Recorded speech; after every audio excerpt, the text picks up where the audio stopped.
আহমেদপুর কাটোয়া রুটে ট্রেন বৃদ্ধির দাবিতে এবার বিধায়ককে স্মারকলিপি প্রদান আহমেদপুর কাটোয়া রেলওয়ে প্যাসেঞ্জার্স অ্যাসোসিয়েশনের তরফে। লাভপুরে নবনির্বাচিত বিধায়ক দেবাশিস ওঝাকে স্মারকলিপি দিলেন তারা। কাকা একবার তাকাও এদিকে, পেজে নিন। আপনি তাকান একটু দাদা। সুবিধা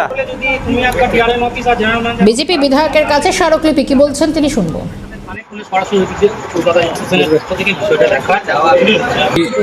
এটাকে নিয়ে অলরেডি শুভেন্দু অধিকারীর সঙ্গে ভোটের আগে এই দাবি জানিয়েছিলাম।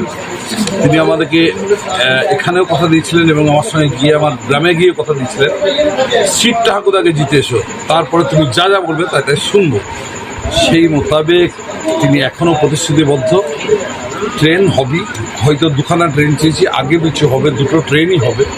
আমি আমার কেন্দ্রীয় নেতৃত্ব, রাজ্য নেতৃত্বের সঙ্গে কথা বলেছি, এগুলো হবে এবং হওয়ার জন্যে যেটুকু মিনিমাম টাইমের প্রয়োজন সেইটুকু আমরা নেবো, চালু করবই। আমি নেক্সট বিধানসভায় গিয়ে আরও কথা বলবো। প্রয়োজনে এই দাবি দাবা নিয়ে আমি দিল্লিতে যাব, রেল মন্ত্রকের সঙ্গে কথা বলবো এবং রেল মিনিস্টারের সঙ্গে কথা বলবো এবং এটা করব।